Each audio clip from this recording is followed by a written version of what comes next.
Hello, hello, and welcome once again to the David Messiah YouTube channel, where our watchwords are to teach and to build back up the kingdom of Zion. And my name is Sidney Thomas. I'm the founder and the moderator of this channel. The title of this talk is Turning to the People a Pure Language. Turning to the People a Pure Language.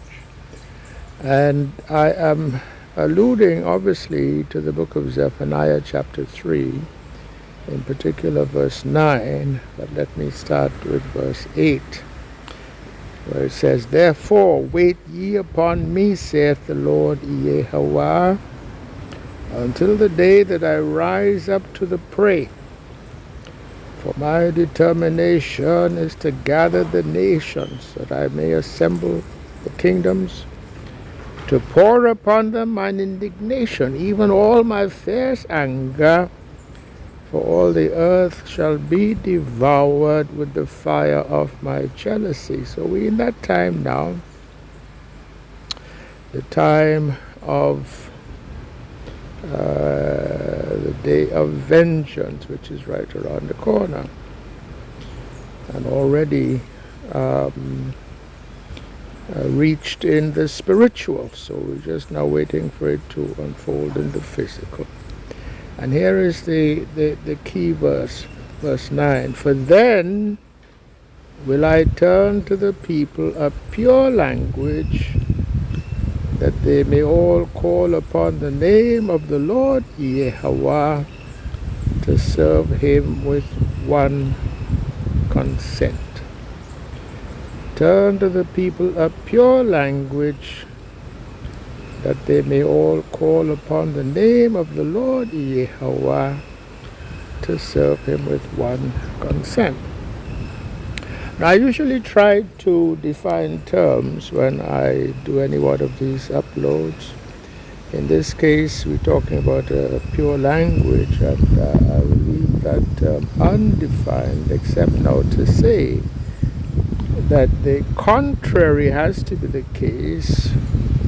If it says will turn to the people a pure language, it must imply that the people have been, in a sense, laboring under an impure language. In other words, a language which has been taken over by lies. That is the main point. And why would the language be taken over by lies? The answer to that is very clear. And I will, by way of sort of definition, this is what I'm dealing now with the contrast.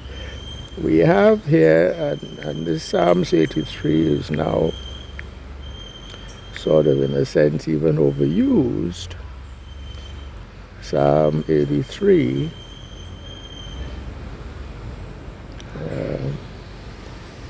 Well, let me start at verse 1. Keep not thou silence, O God, hold not thy peace, and be not still, O God. For lo, thine enemies make a tumult, and they that hate thee have lifted up the head.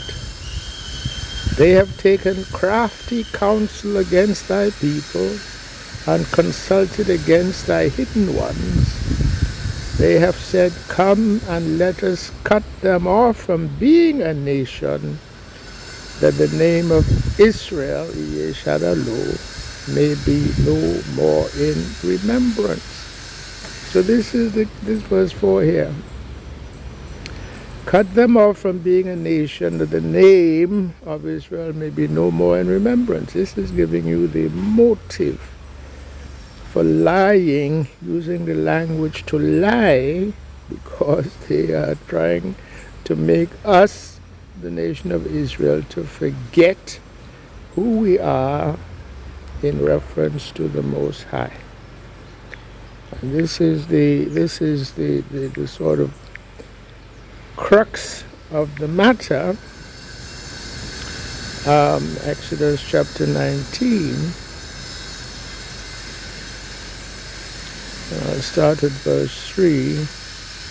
where it says, "And Moses went up unto God, and the Lord Yahweh called unto him out of the mountain, saying, Thus shalt thou say to the house of Jacob, and tell the children of Israel," who? The children of Israel, Yesharalo, "Ye have seen what I did unto the Egyptians, and how I bare you on eagle's wings, and brought you unto myself."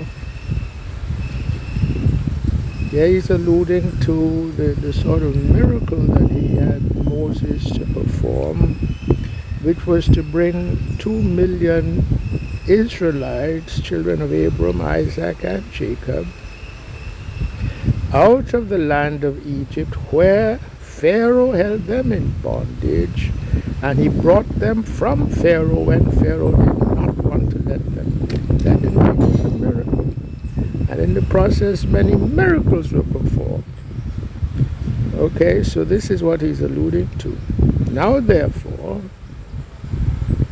if ye will obey my voice indeed and keep my covenant, so this is the crux here now, the covenant, then ye, children of Yesharalo, Israel, shall be a peculiar treasure to me above all people.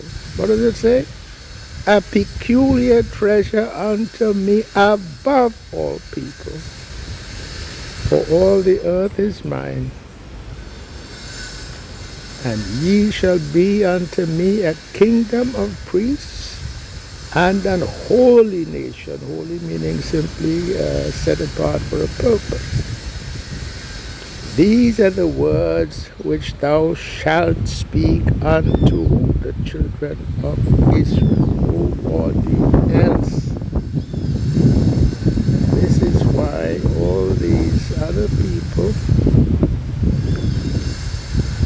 have taken crafty counsel, because they have resented this election that the Most High made with his chosen people under that special covenant, under which his chosen people were to be a peculiar treasure unto him, set how high above every other people.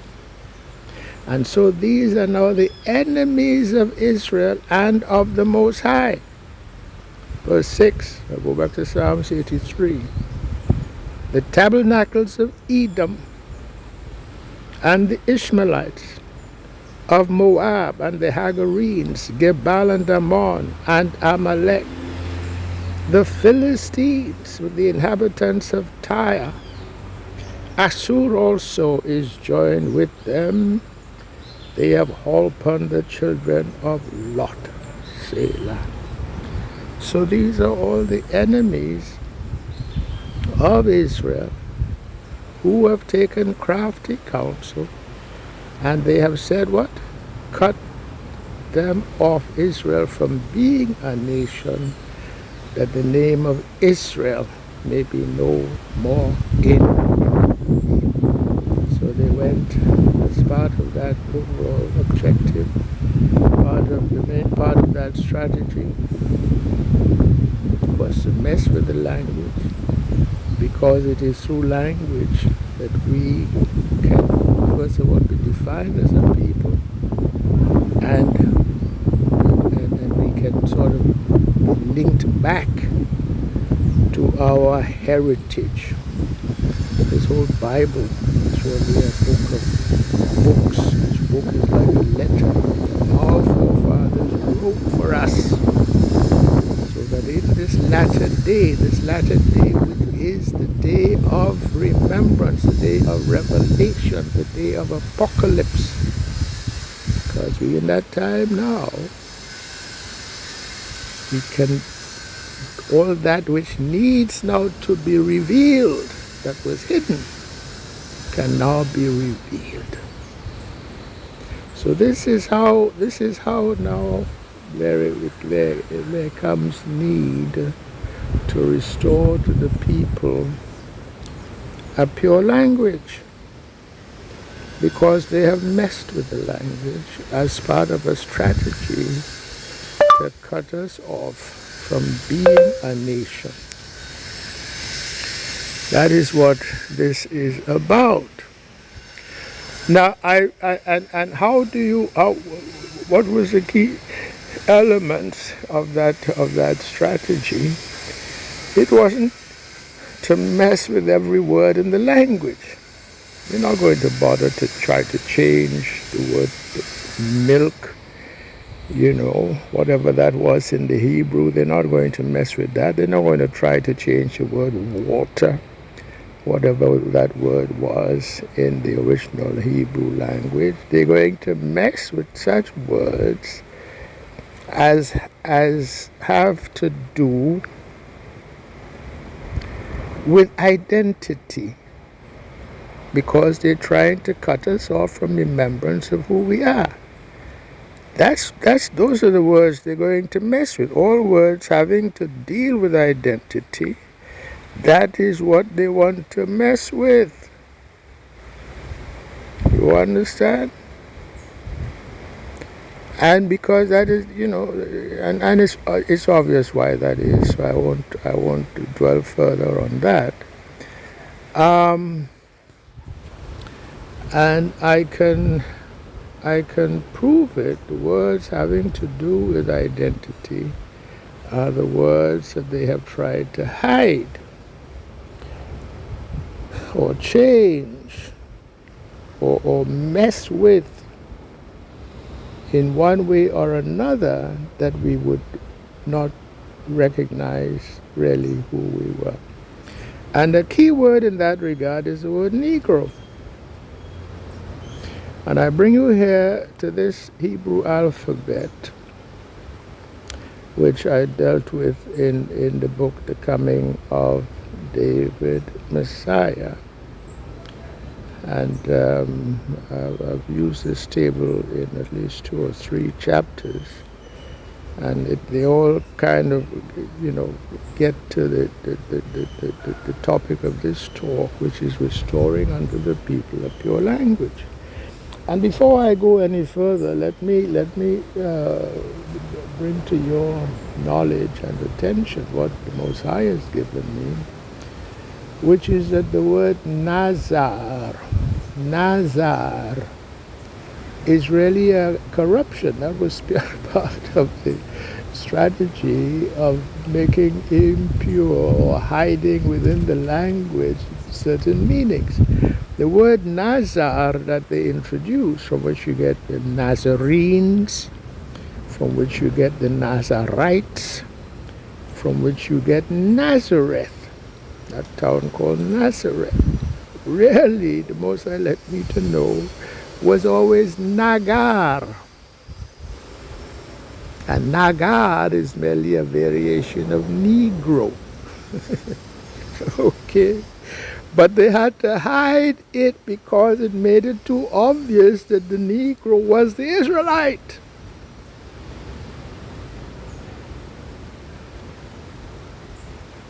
And when you took the vow of the Nazarite, you were taking a vow of the Negro people. This is very specific to the Negro people.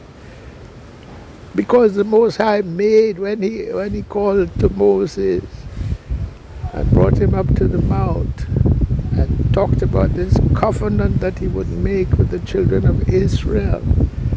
Another word for Israel there was Negro. You understand? So that then when you make a Nazarite vow, you are kind of making, it's a sort of how to put it, because it would be one who was of that covenant people who would be making that vow of the Nazarite and growing the hair long and bringing no razor upon the head or beard while you were under that vow of the Nazarite, so that your hair would lock into what today we call dreadlocks. The word dread is another word that basically means Negro. D-R-E-D, dread. And I've explained that elsewhere. And so I won't go into a detailed explanation of that here now. But dreadlocks were a feature specific to the Negro. Negro hair being the woolly kind of hair that it is. If you bring no comb upon it, if you do not cut it, if you simply let it grow, it would lock. It would get twisted up into knots, essentially, kind of thing. And so they were called dreadlocks, which is a way of saying Negro locks. Okay, so this is what when you were being a Nazarite was. When you talked about the Church of the Nazarenes, church is just a word that means congregation.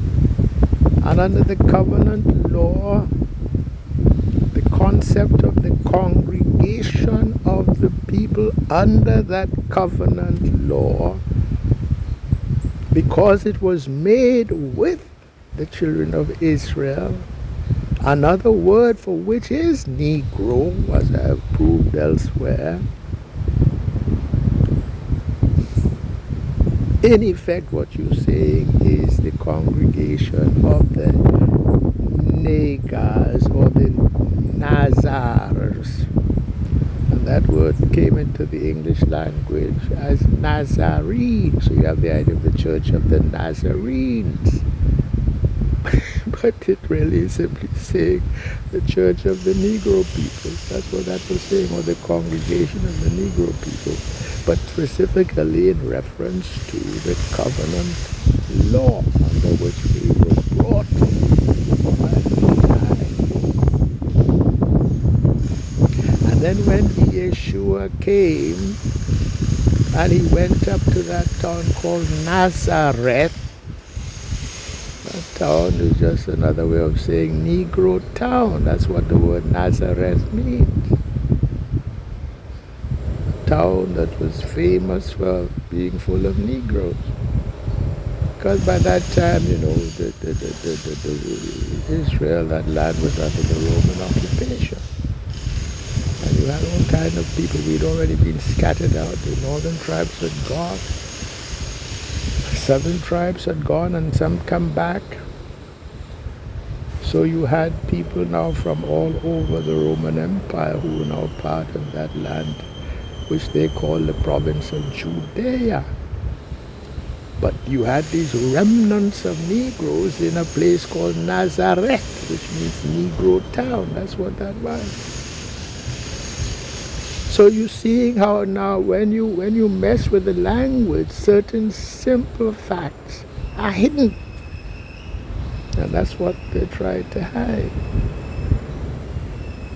And they'd already, because they didn't like that covenant vow that the Most High made with the children of Israel, with the Negro people, that we would be a special people unto Him.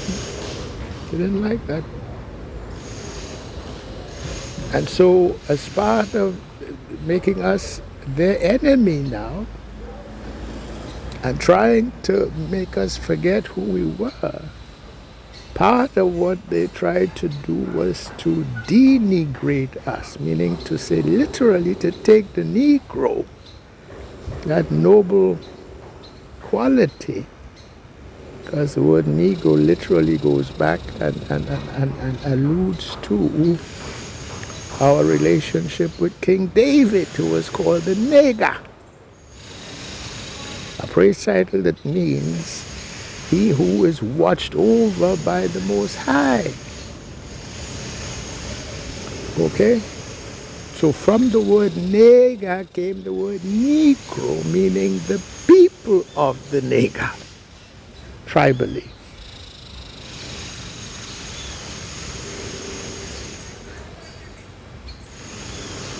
So in trying now to hide us from ourselves, in a sense, make us forget that noble lineage,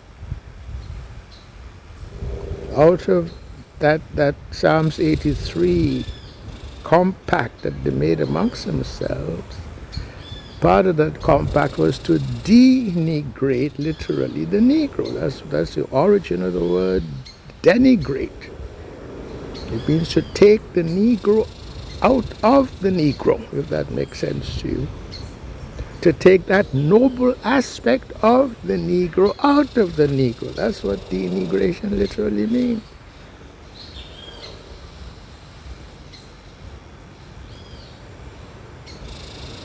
So as part of that denigration project, they tried to make us an object of ridicule, an object of scorn. And so you had the proverb of that day, can any good thing come out of Nazareth? Which is really saying, can any good thing come out of Negro Town? Nowadays, you might say, can any good thing come out of Nigger Town? Can any good thing come out of the ghetto? That's really what that is saying. That was part of the denigration project. Okay? But I bring this Hebrew alphabet up to kind of make the point and remind us, when I was trying to get to the root of the word Negro, and one of the things that we have to be very clear on, if we're going to restore a pure language, it will not do to simply go to Blue Letter Bible. It will not do to simply go to two-letter lookup, because you will be relying on the people who have been engaged in this project to cut us off from remembrance of who we are. It would be going to the criminal to get the evidence of what these words originally meant. And he is busy now trying to hide these things. So you don't go there. So the first thing we need to understand about restoring a pure language is that it is the Spirit that we have to go. It is Spirit that is going to restore that language. Not diligent research into the lies that they have put into the record. That is not what we can rely on. That's number one. Okay, and number two, because it's easy for the mind to sort of come up with hypotheses as to this, that, or the other thing. So how can you be sure? Spirit is trying to guide you, but how can you be sure? Well, if you're a prophet, maybe you can. And if you know for sure that the Most High is talking to you, maybe you can. But what He's given me is the gift of Urim and Thummim. Urim to Thummim. And so, yes, the normal sort of workings of the intellect will allow you to come up with hypotheses as to this, that, and the other thing. But it is through Urim that you can get Spirit to let you know of all those hypotheses, to weed out that which is false and leave standing that which is true. And it is that methodology on which I have relied to restore to the people a pure language. Now, doesn't mean I've gone through every one of the 7,000 odd words of the ancient Hebrew language. No, as I said, words like milk and water and stone and etc., tree and etc., they will not mess with those words. Why should they? But if they're words that go to the question of Negro identity, those are the words they have messed with. And in order to mess with those words, they have found themselves messing even with the letters. as we see here in this table. Look at the 1, 2, 3, 4, 5, 6, 7, 8 rows from the bottom of this table. You will find the letter called Ga, G-H-A-H. And it is depicted pictographically by an eye. If you look at the leftmost column, and look at the heading of this table, Ancient Semitic / Hebrew. The leftmost column is entitled Early. So this is as ancient as you can get, at least according to this table, which I don't even trust. But anyway, it is what we have. And yes, in that leftmost column of that row, in which the name of the letter is called Ga, G-H-A-H, and the meaning of it in English is eye. And yes, that depiction in the leftmost column there, it looks like an eye. Very simple, very sort of cartoonish drawing.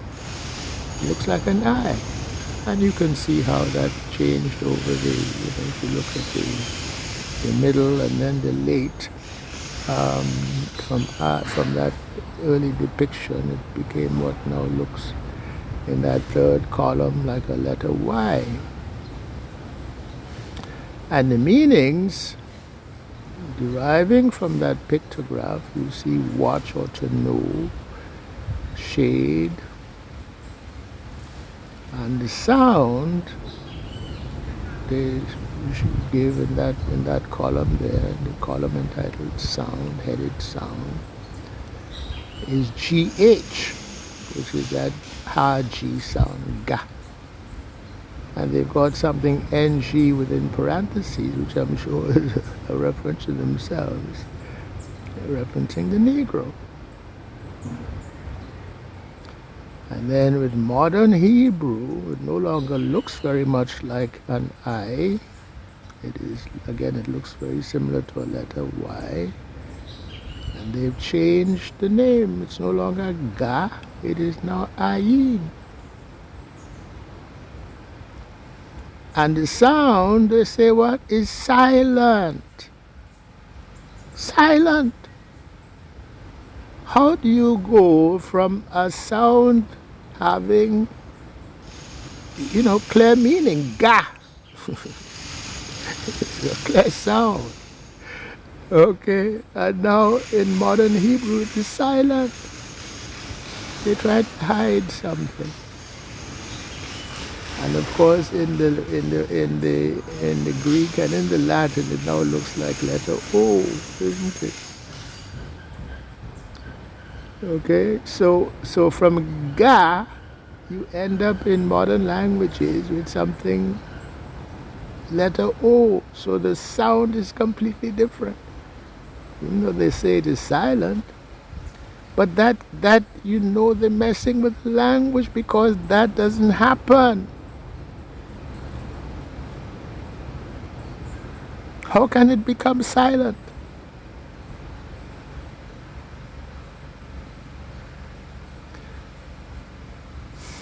So that now if you're trying to get to the etymology of the word Negro, you're going to go to this third letter here, third row, which has the sound of a G. You see that letter there? Gimel. The name of it is Gam. The picture is of a foot. Okay, it's no longer an eye. And the meaning is to gather or to walk. So now you're looking at the word nega,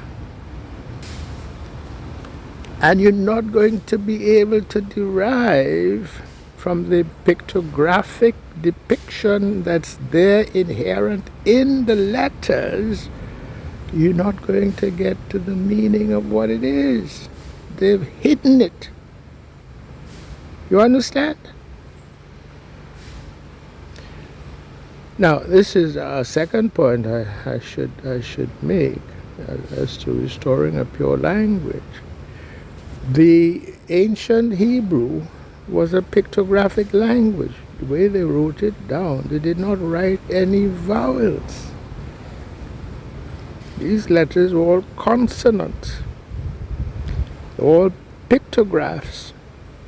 And in the pictographs, pictographs carry meaning. It's like with a sign language.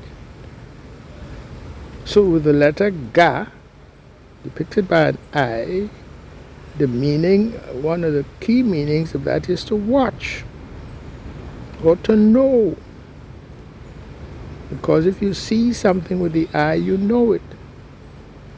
And if you're using the eye, you're watching over something. So watch and know have clear meaning, or rather reflect the clear meaning that is being depicted by the pictograph.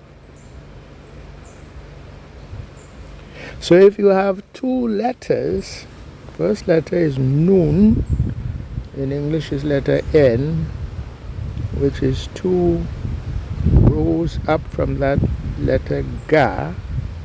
You see the pictographic depiction of the letter N, which in Hebrew was letter Nun, is that of a seed. Okay? And what is the meaning?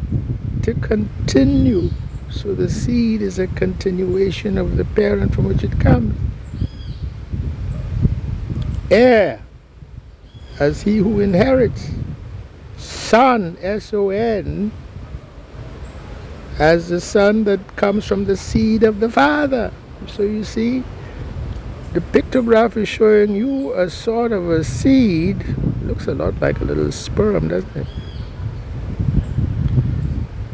And there is a meaning that follows from the pictograph that clearly relates to the pictograph. And that's the letter N. So Nega, letter Nun followed by letter Ga, carries the idea of that son who is being watched over. So that is where now you can say that the Nega is that one who is watched over. I mean, there's a sort of a carryover meaning. If you're watching over something, it's because you have some sort of affection for it, because it's a sort of a protective kind of watching over. So it's like a beloved son who's watched over. That's the idea of Nega. The idea of the apple of God's eye. So David was that Nega. The beloved son watched over. You understand where that word Nega comes about? So it was used as a praise title for David.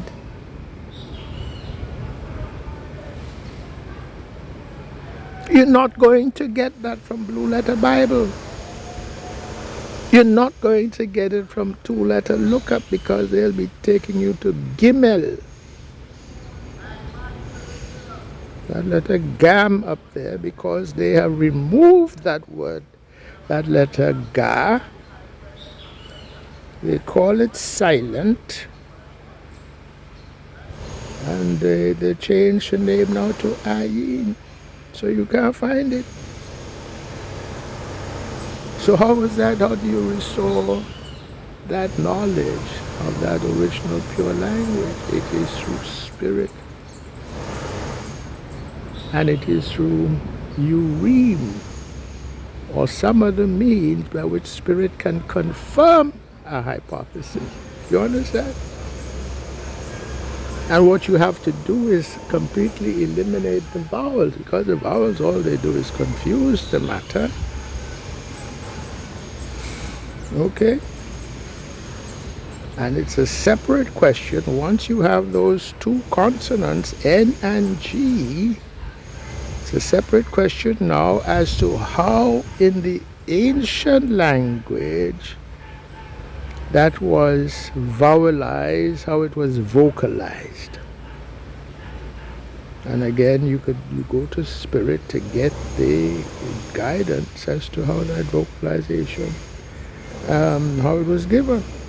And I'm guided, it was nega. Very simple.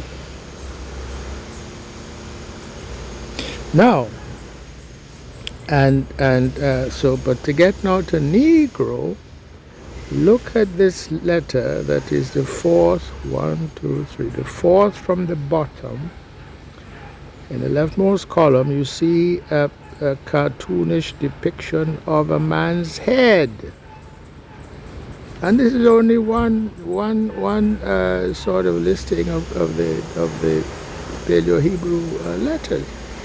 In other depictions, you would see the head of a hawk or of an eagle. Okay, but anyway, this is letter Resh, and the semantic idea associated with that cartoon of a man's head is that of the first of something, the top of something, the beginning of something, the root of something, which they don't mention. But if it's the first of something, there's the idea of it being a root, isn't it? So now if you take the two letters N and G and you append another letter, Resh, depicted by the head of a man, now you brought in the idea of the root of the nega. And the root of the nega, tribally, because David was of the tribe of Judah, the root of the nega is the tribe of Judah.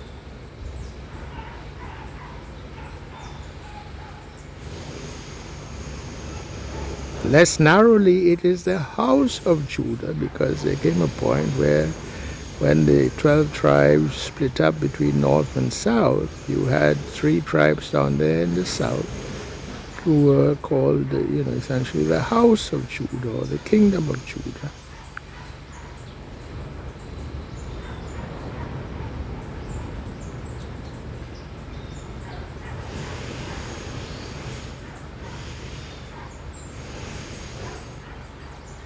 Okay, so this is the idea now of negra.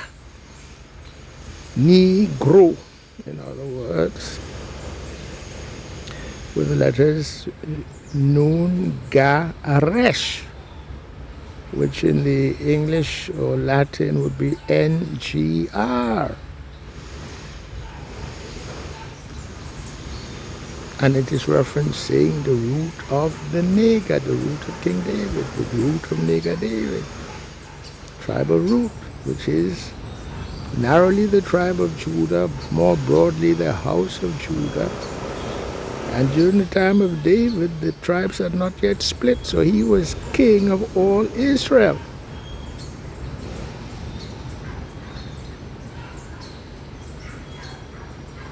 So the root, tribal root of nega David in this broadest meaning would have been all the 12 tribes of Israel.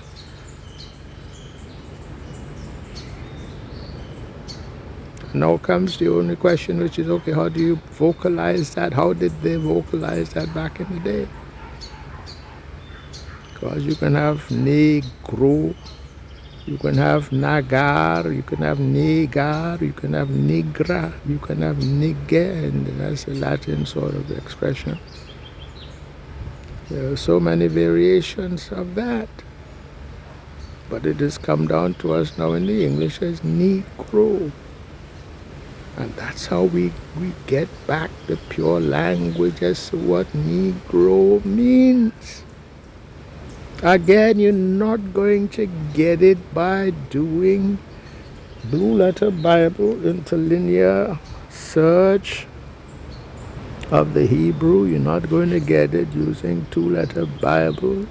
You're not going to get it using any of their sources, because they are committed to messing up the language in anything having to do with identity.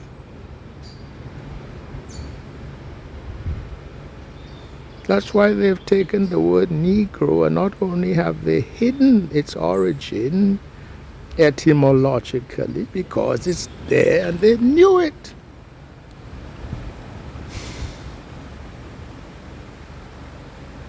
They kind of muddy the picture, because if you go look now for the etymology of the word Negro, go on Google.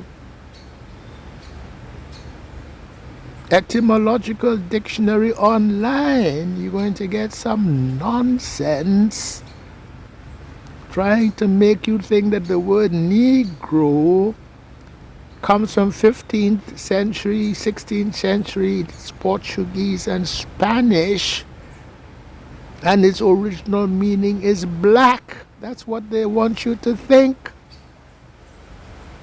But it's a Hebrew word that goes all the way back, as I have just now demonstrated.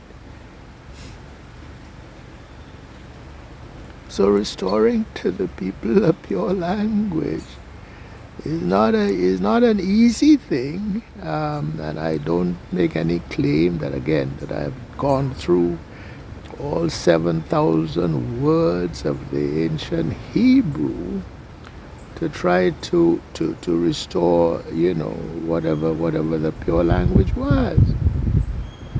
Because they haven't messed with all of it. They've messed only with those parts of it that try to hide who we are as the people of God, synonymous with the word Israel, with whom the Most High made a special covenant under which we would be above all people. That is what they don't like.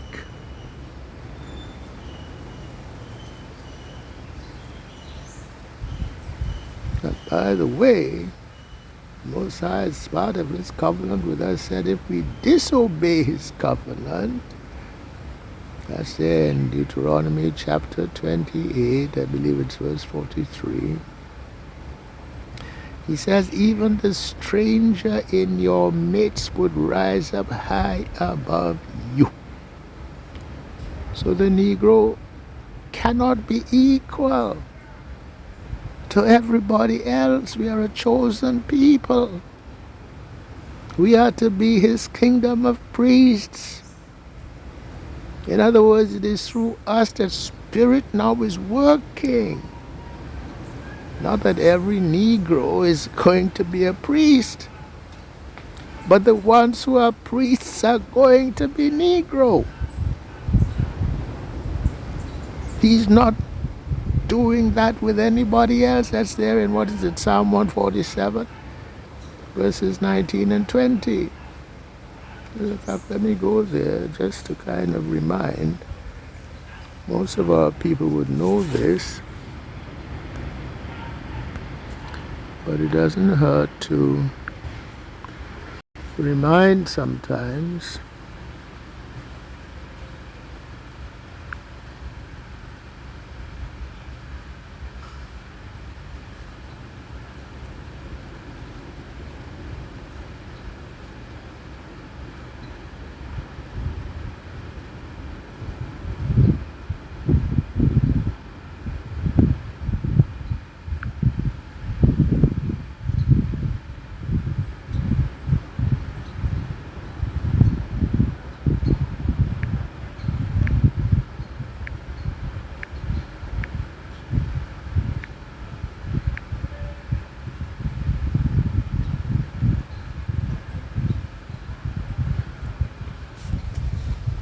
Psalm 147, verses 19 and 20. He showeth his word unto Jacob,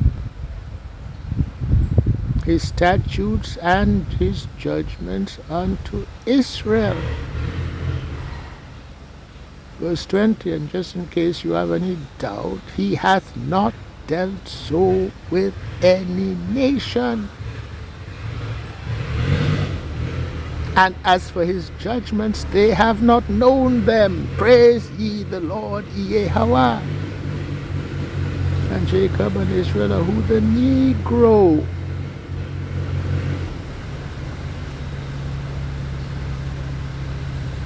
Okay.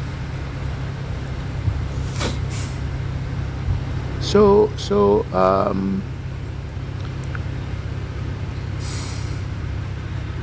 we now in that time of apocalypse. Apocalypse meaning revelation. We're now in that time of not only apocalypse and revelation, it is also the time of the day of judgment, because those two things sort of come together. It was there when I read it in Zephaniah chapter 3.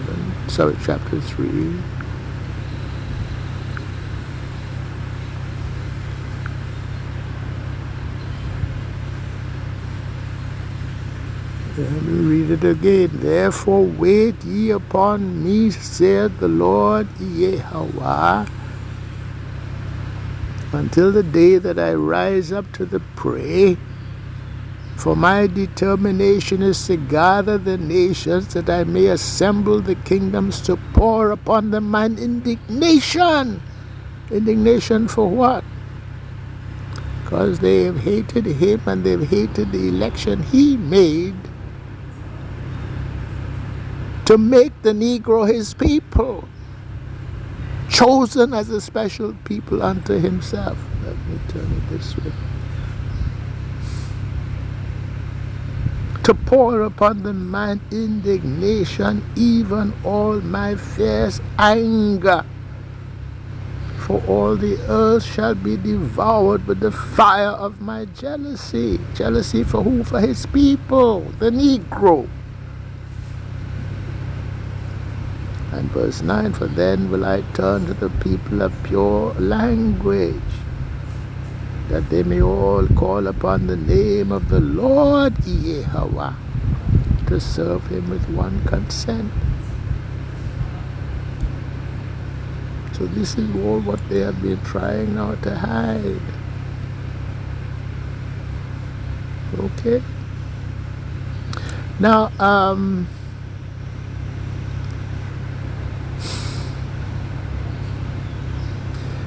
that wasn't the only, I said, as they mess with language,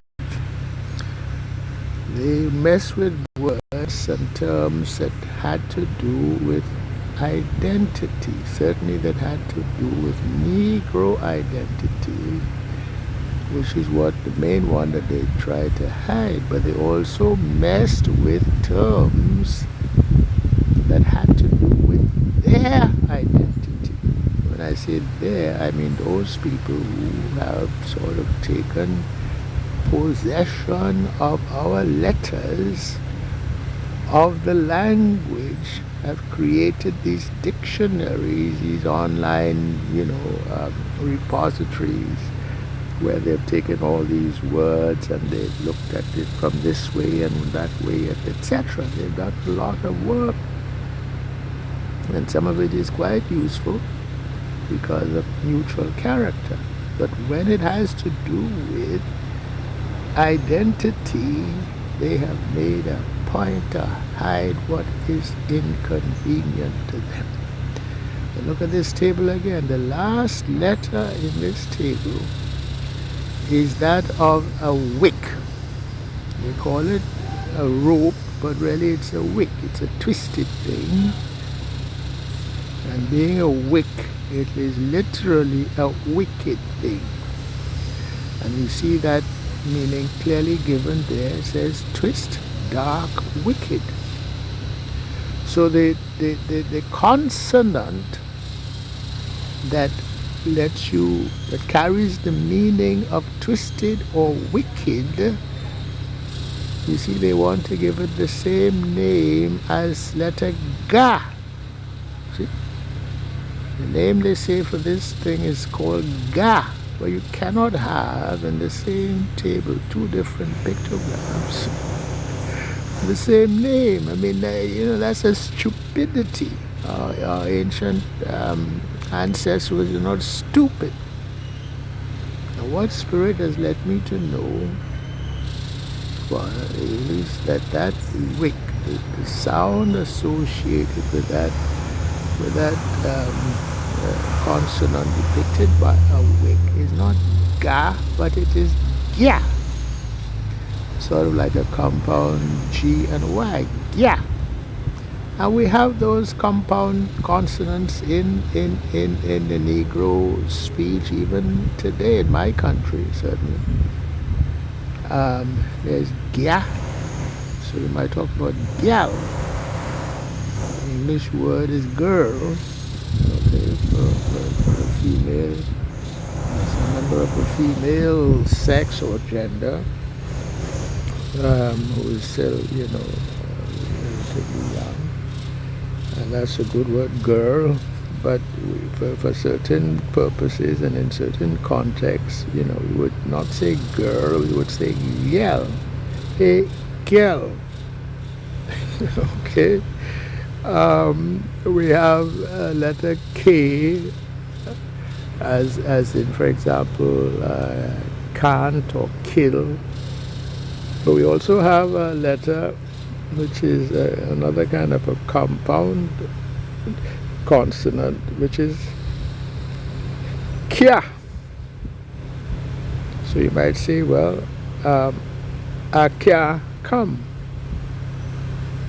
meaning to say I'm not able to come. So if you get invited someplace, you might say, I can't make that. Kya make that. All right, so there's that consonant kya, which is a sort of a compound ky. And there are others like it. What the Most High let me to know, they've tried to whittle down the number of consonants in a Hebrew down to 22. He let me to know that there were 41 consonants in ancient, in the Paleo-Hebrew. Okay, which would include words like, or consonants like gya and kya. And amongst our Bantu brethren over there in Africa, especially in southern Africa, you have all these click consonants, which are there in the language. The Xhosa people and the Zulu people can do these click sounds, as Miriam Makeba was able well to sort of demonstrate in her music. So all those were Hebrew consonants as well. The Ewe people there in Ghana, they also have other consonants. I don't think they have the click consonants. But the total number of consonants that they have and still use is much more than 22. And they come down from the Paleo-Hebrew. So this is the other point about restoring a pure language.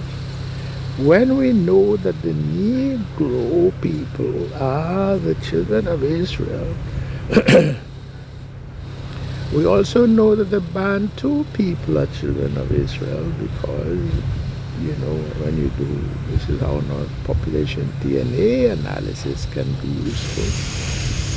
Okay, if we do population DNA analysis of Negroes here in the West, and we find that B1, B1A occurs at a rate of about 70 to 75%. And now you go over to Africa and you do population DNA analysis there, and you find, for example, that among the Cameroon, the occurrence of B1, B1A is 100%. In some samples, you know that, hey, those are Negro people too, and you can just see, just look at their faces, they're Negro people. Okay?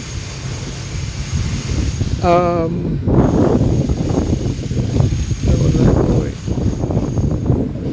Yeah, but they're called Bantu people.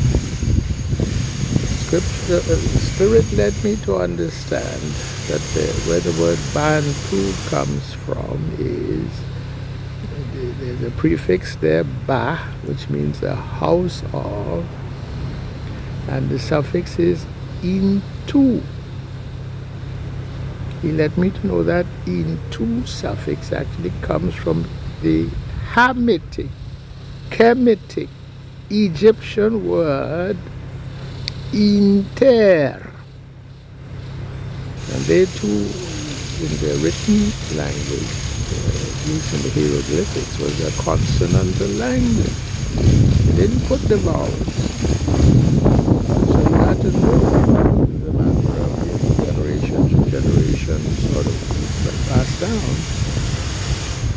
Or else you must go back now to spirit to get what the vocalization was for these words. But inter is that Kemetic word that means God, with a small g. And it is that word that is the etymological origin of the English word nature. Take the English word nature, Nature, remove the vowels, and you have what? NTR. That's it. And when you go and check the consonants, NT and R, you're going to find a pictographic depiction that brings back the idea of a god. Egyptians saw, was being run by all these various small g gods. The god of this and the god of that and the god of the other thing. Well, anyway, so Ba-inter means the house of those people who are gods. And from ba-inter, you get ba-into.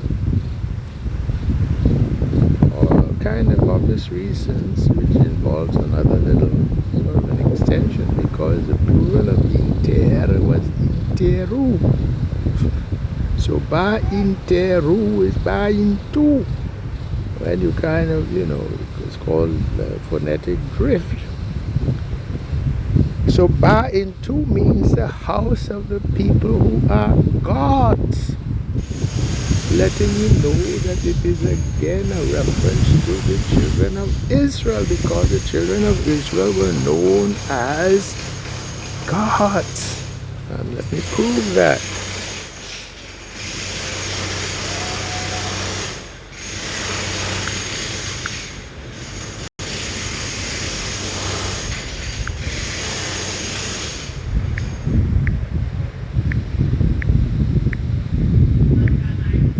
It's right there at Psalms 82 verse 6. What does it say? I have said ye are gods, small g gods now. And all of you are children of the Most High God. And then it goes on to say, but ye shall die like men and fall like one of the princes now. In other words, for you to be invited unto life eternal with the Father, there's a requirement. You've got to obey His law. Very simple.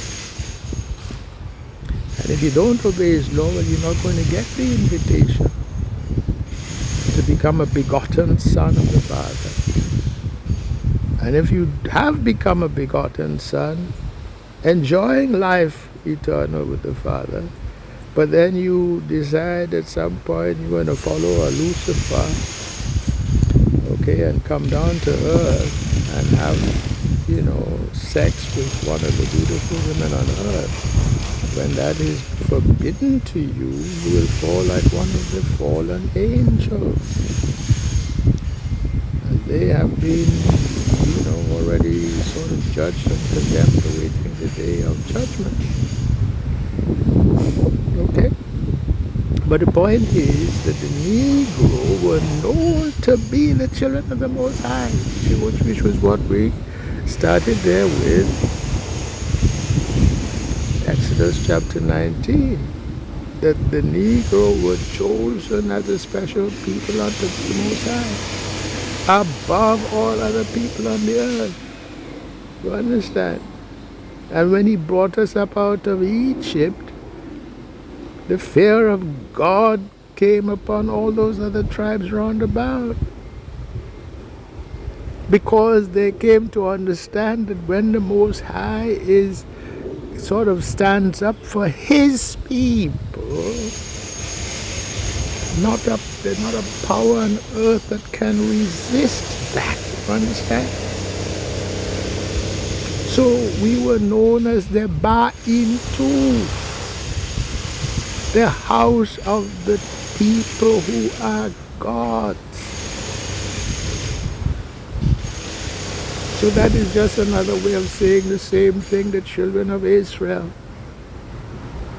So whether it is Israel or whether it is Negro or whether it is Bantu, it is again referring to those people with whom the Most High made a special covenant. So this is what now restoring unto the people a pure language involves.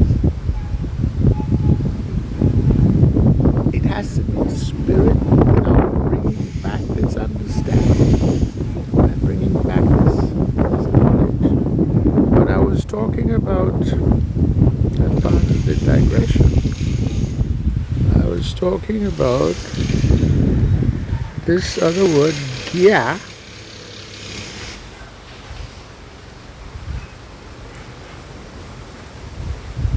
which is depicted by a wick, and it carries the idea of that which is wicked. Well, this is the root basis of the word Gentile. The word Gentile, etymologically in the Paleo Hebrew, is two letters.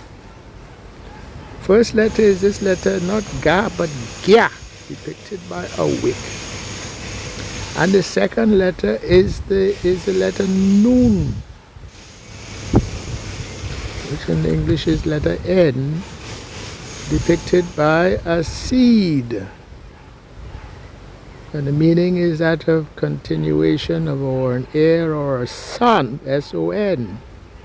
Gya Nun. And the vocalization of that is Gen. That is the etymological root of the word Gentile. Son of the wicked.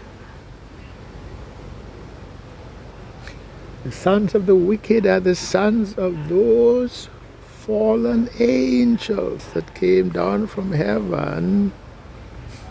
They did that before the flood, and then they did it again after the flood.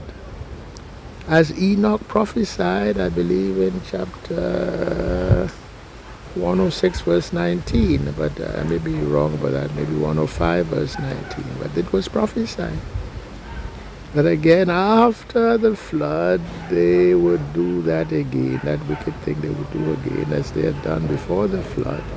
And all these wicked, Gentiles, because that's what that was, those demons are derived from those Gentiles, those fallen angels that, mated with human females. The offspring, first of all, some tended to become giants, okay, and some tended to become pale of skin. That's who they were. And that's also the etymological root of the term Gog and Magog. Why? Because Magog was a son, nominal at any rate, of Japhet. But in the word Magog, you have a prefix there which is Amo, or Amagog, which means descending from Gog. That's what that really means. Letting you know that the father of Gog was not Japhet, but Gog. What did I say? The father of Magog was not Japhet, but Gog, a fallen angel. That's how come the Isles of Japhet came to be known not as the Isles of Japhet, but the Isles of the Gentiles. Because that polluted seed coming from the fallen angel, God made it amongst the children of Japhet. And they mated with the other children of Japhet. And by the way, it wasn't only Magog, it was also reference to it, of course, led me to know it. There's another son of Japhet who was in fact not of Japhet, but of a fallen angel. I've forgotten his name now anyway. But that's how come you would think that where Japhet and his children settled, you would call it the Isles of Japhet, wouldn't it? But they were called the Isles of the Gentiles, because that's where now fallen angels' seed took root again after the flood amongst the children of men. And they tended to be pale of skin. And that is the origin of those people that today call themselves Jews. Because they're from the line of Japhet, nominally. And they have been mixed in with the fallen angel seed. Khazar people, Ashkenaz people, that's who they are. I'm not saying that out of any kind of hatred. I'm dealing with facts as given to me. And that is also an aspect of this Psalms 83 confederacy. Edom is also mixed in with the children of Japhet. We read in the book of Jasher that the grandson of Edom, his name was Zepho, they made him king over the Kittim, also called the Romim, from which you get Rome. So he became king of the Romans, essentially, early proto-Romans. And then they went and they subdued all the other, the children of Japhet. So Edom is mixed in also with those Gentiles, literal sons of the wicked. See how deep this gets? But the point I'm making was that they messed with the language on those matters specifically that reveal identity. Those words that reveal the true identity of the children of Israel. And they've tried to hide that because they've tried to steal our identity. Okay. So they not only had to hide who really the children of Israel were, they've tried also to hide who they were. And for that reason, this letter, Gya, they've taken out altogether. Okay, it's no longer part of the Hebrew alphabet. Okay? But yet you have a word that came into the English, Gentile. Where did that word come from and what does it mean originally? Okay? So I addressed this kind of question in this book, The Coming of David, Messiah. And they even, try to hide, the name of the Most High. They try to hide the name of the Most High. And there's a reason for that as well, because, well, let me give it to you out of Scripture. Let me give it to you out of Scripture.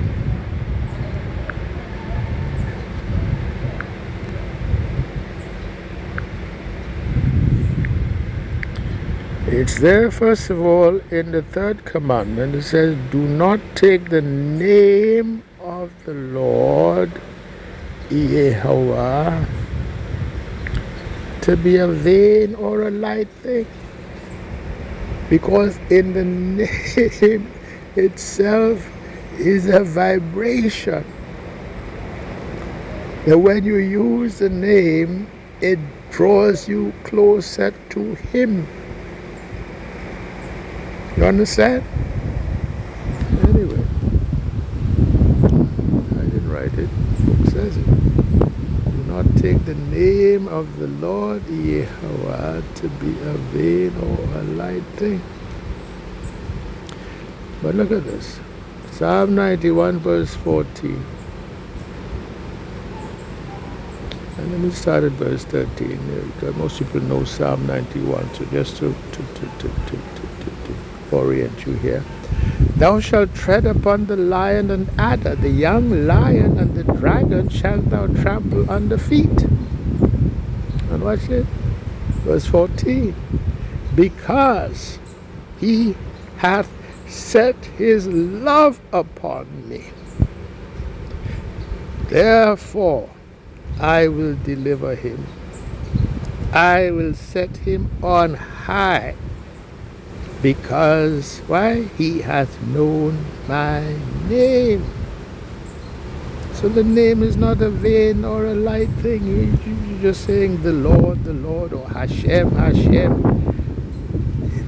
You know, He wants, the Most High wants you to know His name and to call Him by His name. Verse 15. He shall call upon me, and I will answer him. I will be with him in trouble. I will deliver him and honor him. With long life will I satisfy him and show him my salvation. Why? Because he hath known my name.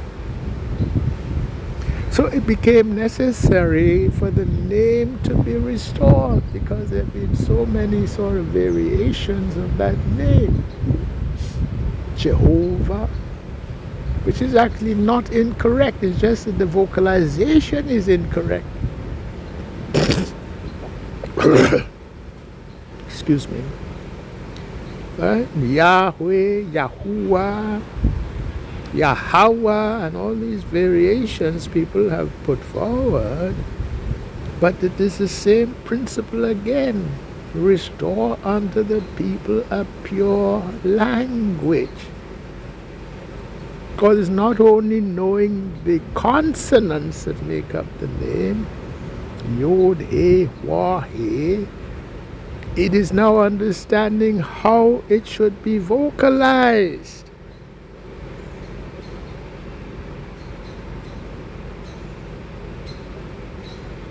Now, yes, language being what it is, you can have dialects that form. And so you can have sort of drift, phonetic drift. But drift has to start with the original. And that is what we need to get back to, the original, as best as we can. And that's what Spirit can help us to do. Using Uri can help us to go back to that original name. Okay, from which the drift then would have begun.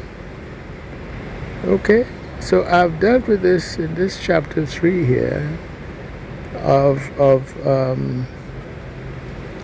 where the word came from and how it drifted first of all to Jehovah, which is what made it into the King James, and how it drifted to other things like Yahweh and etc. But the original name is Yahweh.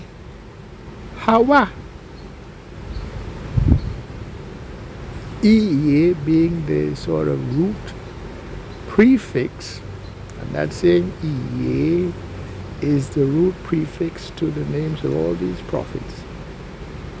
It's there in the name of the other name of Solomon, which is, it came down to us as Jedidiah. It's really Yeh. So he's got Yeh both in the prefix and in the suffix. It's there in the name of the prophet John. It's Yeh Canaan.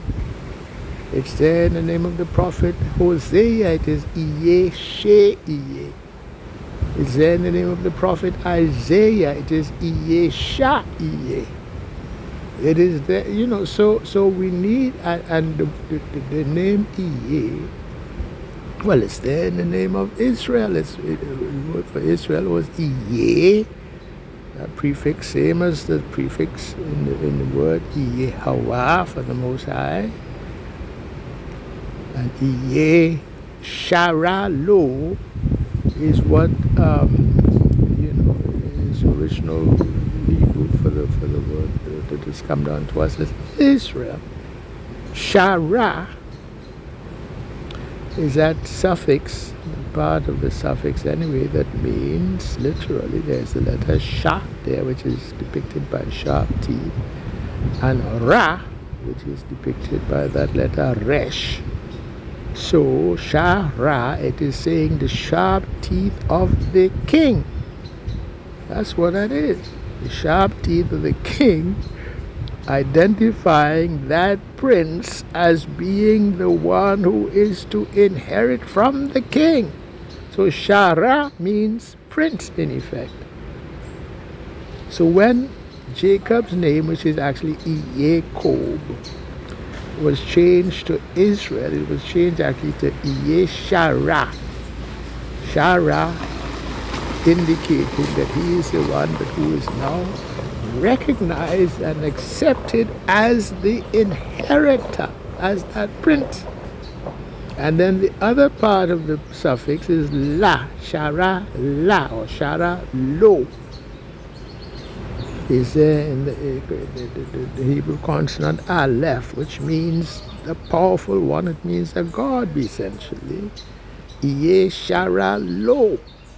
So it carries the meaning of a powerful one, of a God, but it also carries the meaning of that aspect of a God which is immanence, meaning one who, a God has immanence, the idea that they may be present but not seen, you understand?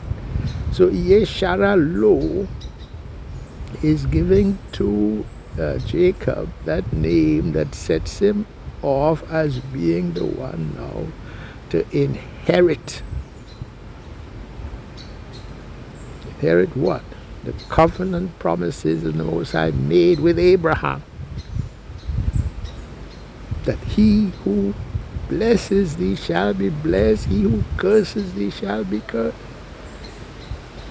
That's a very powerful covenant.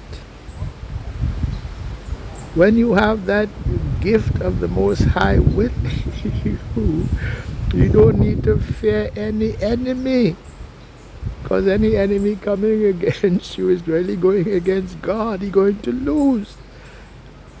Okay? You don't need the sword to defend yourself, because the Most High is your sword. Okay?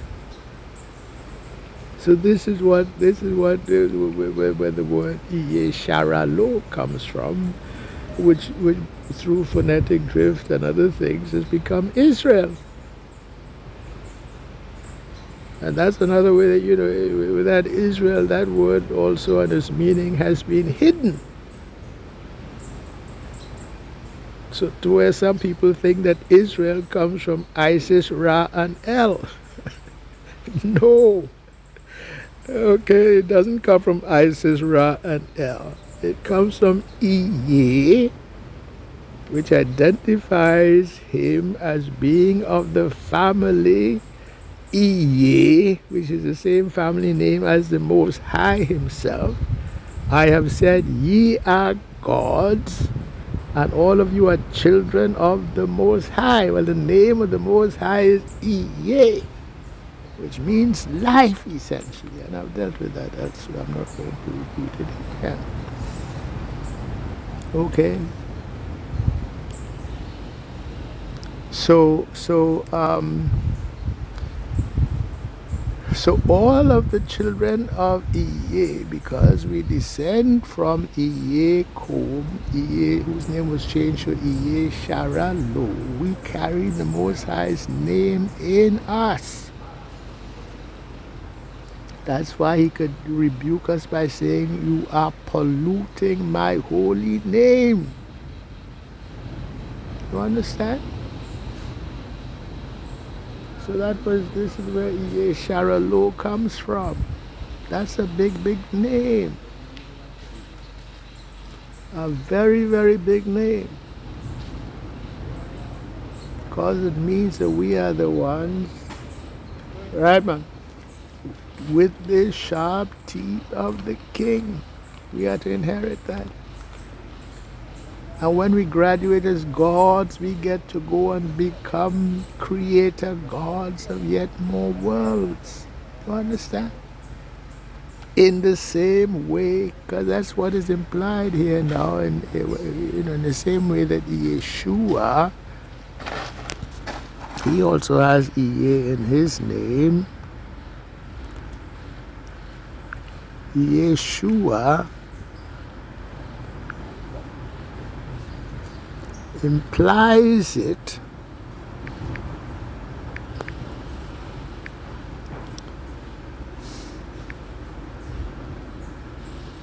when he is the one, where he says he's the one essentially that's going to raise up the Moshiach.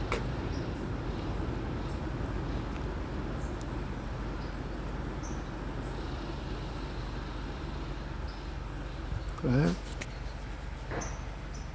Verse 26, and he that overcometh and keepeth my works unto the end, to him will I give power over the nation. So this task to raise up the David Messiah, the Moshiach, falls to Yeshua. This is read at the Bible. So this is Yeshua speaking. He that overcometh, to him will I, Yeshua, give power over the nations. And he, the Moshiach, or the Messiah, shall rule them with a rod of iron. As the vessels of a potter shall they be broken to shivers, even as I received of my Father. So Yeshua became the co-creator God of this earth. That's why he was given the assignment of raising back up fallen man after Adam and Eve fell in the garden. And it is his assignment also to raise up the Moshiach. But once he raises up the Moshiach, and by extension now the gods, in Psalms 82, I have said ye are gods, and all of ye are children of the Most High. Okay. At some point, as creator gods, you will have, the assignment similar to the assignment given to Yeshua as being the co-creator God of this earth. We will have that assignment to create yet other worlds. Okay? This particular earth is a schoolhouse where we are to learn Torah. Other earths may not be schoolhouses. They may be there to learn other lessons or no lessons at all, merely to enjoy as playgrounds. I don't know.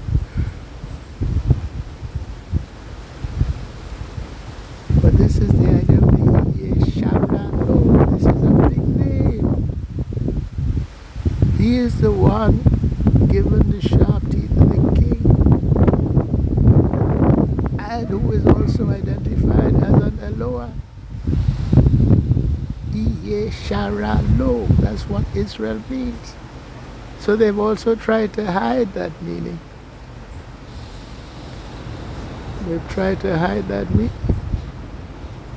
by keeping it as sort of Israel doesn't seem to mean anything special, right? And if you try to look it up and get the etymological understanding using Blue Letter Bible and using two-letter lookup and so forth, you're simply not going to get it. So restoring unto the people a pure language, because we are in now that age of apocalypse. We are in that age of the day of vengeance. The two are going together. Restoring unto the people a pure language. Again, I emphasize, I do not claim to have gone through every last one of the 7,000 words of the Hebrew language, but I have gone to some great lengths as guided to bring back the name of the Most High, to bring back an understanding where words like Negro come from in their original Hebrew meanings, and even the word black. There's no patriarch named Black, and the word black actually means a thing of no worth. In some senses, it also even means dead.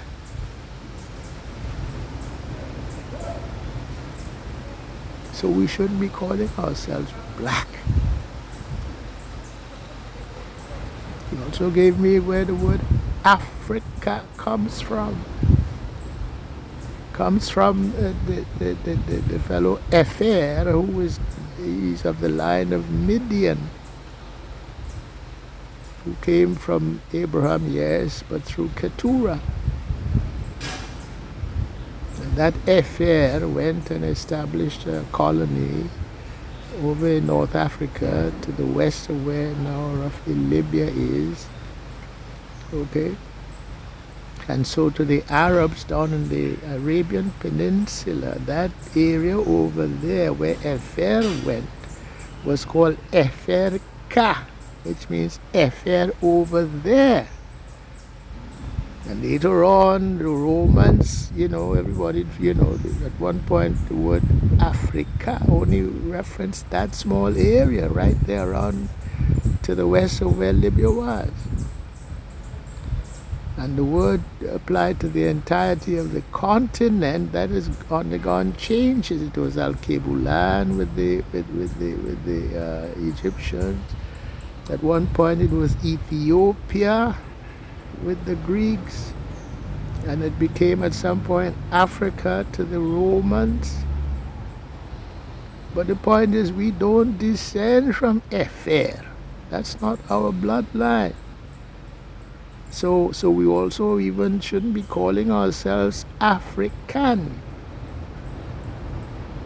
Not as a matter of essential identity. Yes, we have an association with that land mass that is now called Africa. But we are not African. We're having a sojourn in the land they're now calling Africa. But our identity is with the bloodline of Abraham, Isaac, and Jacob. That is our true identity, which is also the Negro identity, which is also the Bantu identity. And some of us indeed went over to the Americas long before Columbus. Long before the Mongolians came across during the time of Genghis Khan. That's written up, that's history. Go to the book John Rankin. The chapter in the book that deals with that.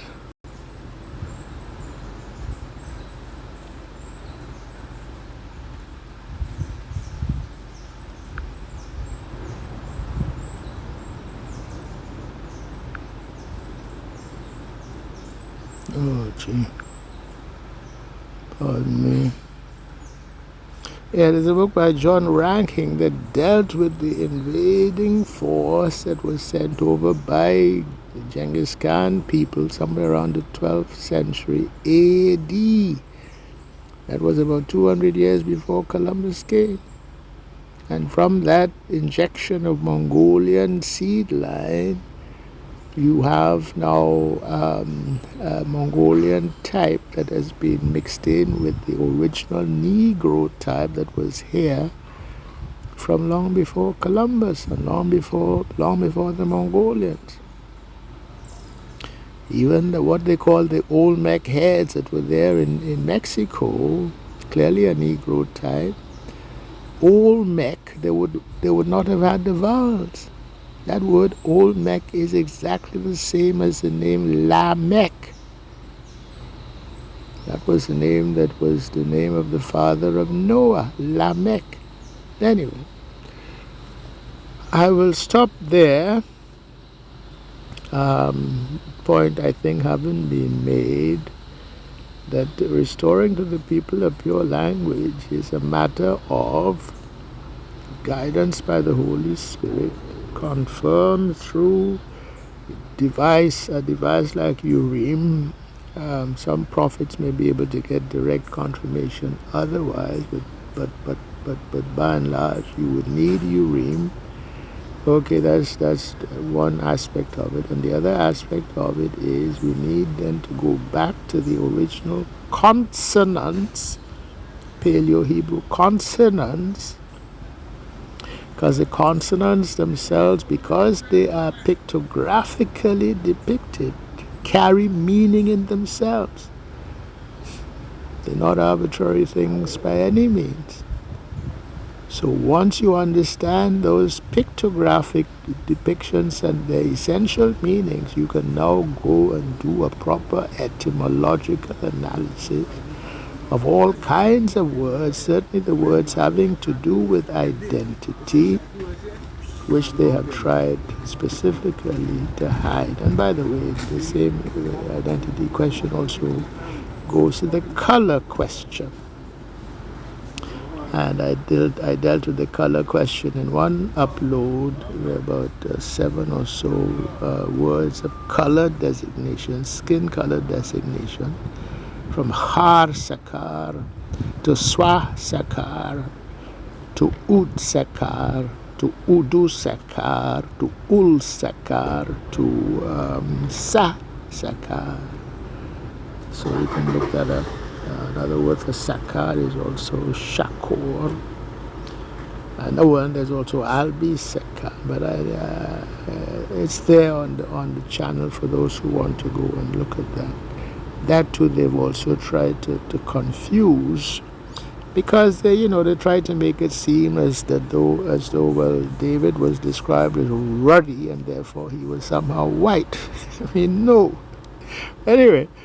I've said enough as to that, and so with that, I give all praise, I give all thanks, I give all